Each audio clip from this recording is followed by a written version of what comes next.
talking to the President of the United States of America, President John Weah, just left the Liberian embassy in Washington, D.C. And so we will now go to the Jibril, who will introduce this live, and as the team wraps up, this visit of the President to the Liberian embassy.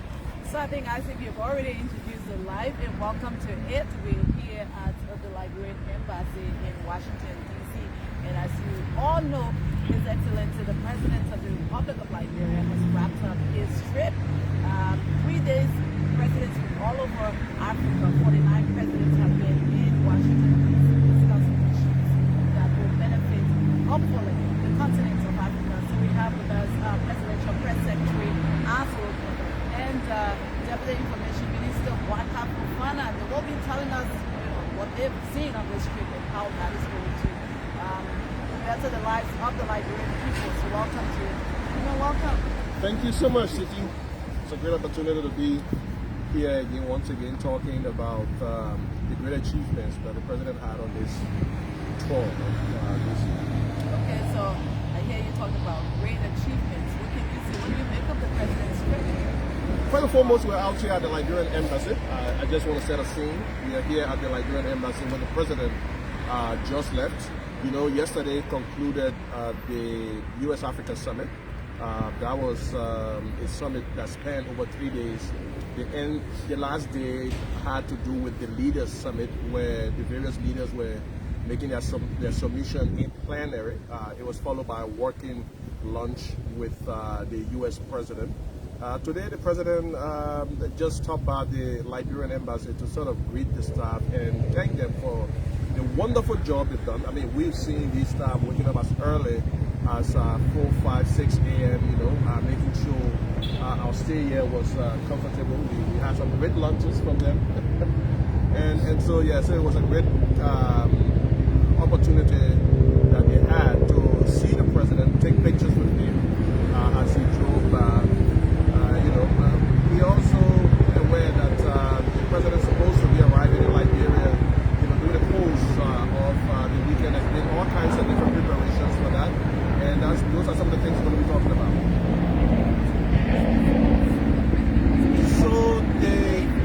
So on yesterday, the U.S. government, by the way, we should announce, the U.S. government announced a $55 billion package for Africa. That was the government package following the conference. It is to help the African Union, Africa Agenda 2063. That is the blueprint for Africa's development for inclusive and sustainable growth. So the U.S. government is basically saying that they want to partner with Africa. They don't want to be that authority like it was in colonial time that will be issuing directives to Africa. This time they want a partnership, so that they can have deliberate on their shared interests and aspirations. Interests around energy, around food security, climate change, and all of that, as well as extremism and peace and security generally in the region. So those are the kind of things that they're going to be. I suspect that money is going to be going to. But also the President met with Joe Biden at the Oval Office. That is public information now. That sort of just invalidated all of the different concerns that some of the folks had that President Weah never had a good relations with the U.S. President or the U.S. government as a whole. You saw the literal pat on the back from Joe Biden. We were talking about the state of democracy on the continent, and Liberia, being the bastion, was invited as one of 6 African countries. Great. So we also have with us President of the Secretary. You've been here for the past 3 days now. Aside from what the office of the President that will jubilate here. Resilience will always appreciate that their President is making a case for them. Basically, just first to buttress what Weah said when he said the President's visit to the U.S. was very successful, and indeed it is successful because if you left the country in January and the promise of which became all fulfilled, then of course you can as a success. First, let me add up to the meeting between the president involving other presidents with Joe Biden. Most people were saying that while the president was only called because Liberia's going to elections. So just to tell you, we have over 12 countries that are going to elections next year, and up to 26, up to 2024. So if you have those number dozen of leaders, and you have chosen to lead, it tells you that you have a certain criteria. What are those criteria? Basically, the president is someone who believes in democracy. The level of freedom of expression that we have in Nigeria is overwhelming. No one can, talk about that. For the first time, a lot of things that are happening. Those are the things, it's not upholding the things of democracy. There was restriction on these leaders. The president, in that meeting, told the president, Joe Biden, and he will be committed to freedom of expression. We have to hold free, fair, transparent elections. Before even Biden could mention that elections are going to be. Because if you look at the country of West Africa, the president is one of those who have always stressed that people should have temper with their constitution. If we have one term, it should be one term. Understandable that we're going to elections. Don't temper with the peace. But is there any dividend to what we get from the American government as we go to elections? What they are making available, they are promising support for elections. They are making available security for the retired for elections in Africa. I think it should be 175 years. People might say, well, it's not much, but the fact that they are taking your money, they believe in you, and they believe they are doing the right thing, and that's one of the things. And one of the things that make this conference more successful is that it's one person that they feel in the world as being very professional, original, young people.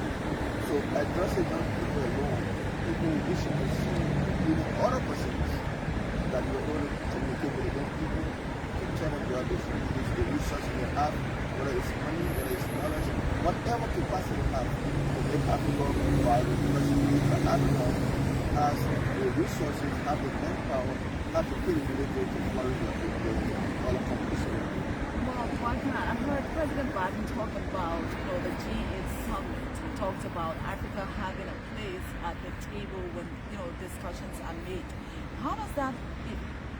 What do you think the African leaders will take with this one? Is it something that is going to benefit Africa having a seat at the table when discussions are held? I think, the geopolitical significance that Africa wields has been continuously growing. That is why you see most of the industrialized countries and most of the world superpowers are creating this Africa bloc. That's what we saw from China. That's what we're seeing from France. That's what we saw with the TICAD summit you had in Japan, but also even Turkey recently. So this is America's turn. During the General Assembly last September, President Biden made a specific point about including Africa as one of the members of the Security Council. And he reiterated that again on yesterday, also expanding it to include Africa as one of the G20 nations. That is the most industrialized set of countries on the planet. So these countries are the richest, and they normally meet, discuss how they can help mitigate some of the different challenges the world faces, poverty, climate, and all of that. And one of the worst affected areas for these things, such as things like hunger, we emit very little as far as greenhouse gas is concerned, but we receive the brunt of the effect. So we're going to just benefit when it comes to climate change? That's exactly the point that Biden was making, not just on climate change. So what else can Africa benefit? A lot like, some of the, investment opportunities in various sectors that are happening right here in the West, developed parts of the world. At this particular summit meeting, there were a lot of different deals that were struck doing the second day, the business day, with private sector companies. Some of them worth hundreds of millions of dollars. Some other people made commitments, not necessarily deals struck with particular companies or countries. So it is up to the different countries that were here to leverage on those opportunities now. So there's going to be follow-up meetings for those things, to happen. So that's where that's why you saw the president came along with various sector heads, whether it is the Minister of Health, because they were talking about global partnership for health, how the war can, the international community can stop another pandemic. We had the defense minister here, they were talking about peace and security and establishing a permanent force to fight, things like extremism in Africa, stabilization force. We also had the commerce minister here, and there are various possibilities there. So it is up to us now and other African governments to leverage on those opportunities. So those are the kind of things that we stand to benefit. Yes, we also had African the president of Senegal. Besides the 6-count resolution they had on key security, their commitment, they also had a problem, and they wanted the United States to look into that. That is the congressional bill that they think that has sanctioned, African leaders. What do you think is going to come out of this? Because that is something that African leaders are really, really concerned about. The U.S. has its own set of values, and one of the things that they're championing is good governance. And under good governance, the Biden administration particularly is concerned about accountability, human rights, corruption, and so that's why you hear the ambassador in Liberia sort of championing. But also, African countries too have their own set of laws and values that they will hope that there will be some sort of harmony, with the different set of different values, so that people understand from what perspective they're coming from and all of that. I'm sure those are the kind of discussions. You think the U.S. is going to buy into that? There's going to be discussions. Obviously, there will be some dissent and pushback from some countries as far as sanctions are concerned, because there are some school of thought that think it doesn't really follow the set of judicial process, the local and judicial norms that are set by individual countries locally. But the U.S. government themselves have admitted that this is not a judicial process. It is one established by the Treasury Department. I'm talking about GLOBAC specifically, the Global Magnitsky Act, one established by the Treasury Department that have interagency investigations, and then based on their own values, they prevent actors that are corrupt from entering the United States. But they said it's not a substitute for local and local laws and local jurisdictions. So it's going to be up to local governments and what have you. We're about to wrap up this live now, because it's all about the president's trip in the United States of America and the dividend that he's taking back home. African leaders are taking back home, but with specifics on Liberia. So, Mr. Presidential Press Secretary, any last comments from you before we take leave of you? Well, basically, thank you. I think it was a water trip that the president came on, and he came to this trip with those who have a bigger role to play in terms of moving our country forward. He made mention of the Minister of Defense, who also visited the Pentagon and also had discussions with the heads of Pentagon, because they have been helping to sponsor our army in Mali, and he made some submission, and they have agreed to help give more support to the armed forces of Liberia. The president was also here with a member of the committee fast-tracking leading to what we call the Democratic Forum that is coming in March. We have Len Gijin Namwe, who is a member of that two-man committee. He's working along with Mr. Councillor Achibwe Bernard to make sure that those benchmarks, those things the president promised, are met. We talk about dual citizenship, one of the things. We talk about the new LACC Act. So these are things they are working on. He was here very instrumental. You had the Minister of Foreign Affairs, Sandy, who was working here, who has been leading this kind of work, helping to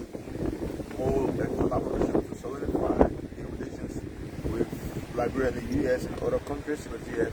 And of course, most importantly, this what makes this president a president for all.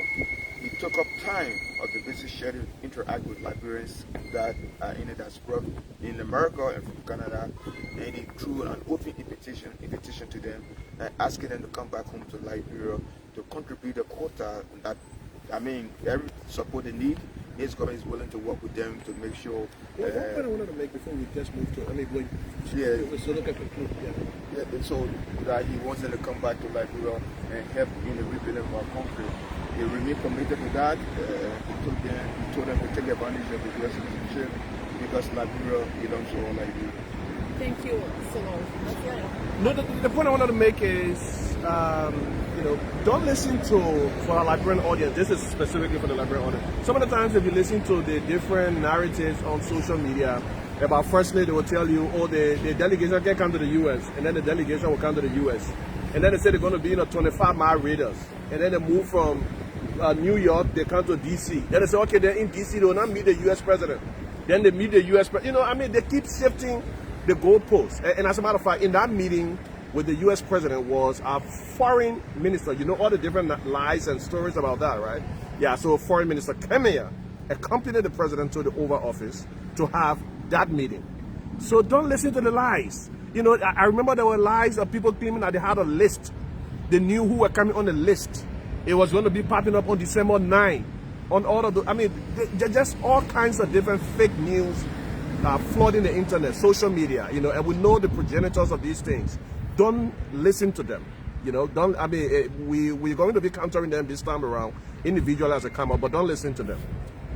Deputy Minister Weah is going to be countering them this time around. Well, this is how we like to wrap it up here. You heard from the presidential press secretary. He talked about the president's trip here to the United States. President Weah met young leaders of Africa, encouraged them to go back home to contribute to their society. He was also in a town hall meeting with Liberians from America and Canada, and he spoke with them. They had a wonderful time. President Weah also was with President Biden and other leaders talking about Africa's issue. Well, this has been a very, very interesting trip here to the United States. We'd like to thank the embassy staff, that's the American embassy staff here in Washington, D.C. The Liberian embassy staff, here in Washington, D.C. They've been very, very, very, very, very great to every one of us, providing all of the support that the team needs. We'd like to thank, NICAD. We want to thank the Liberia Broadcasting System team. We want to thank just everybody who made this trip a success. We want to thank Commissioner Len Eugene Manwe, also who's been very close to the media team. Been very, very, very, very close to the media team here and giving us all of the support that we need. We'd like to say thank you to everybody who helped us. Thanks for watching. We see you when we see you in Monrovia. Let us say thanks to Rescue as well, Finda Bundle. Yeah. Okay, thank you.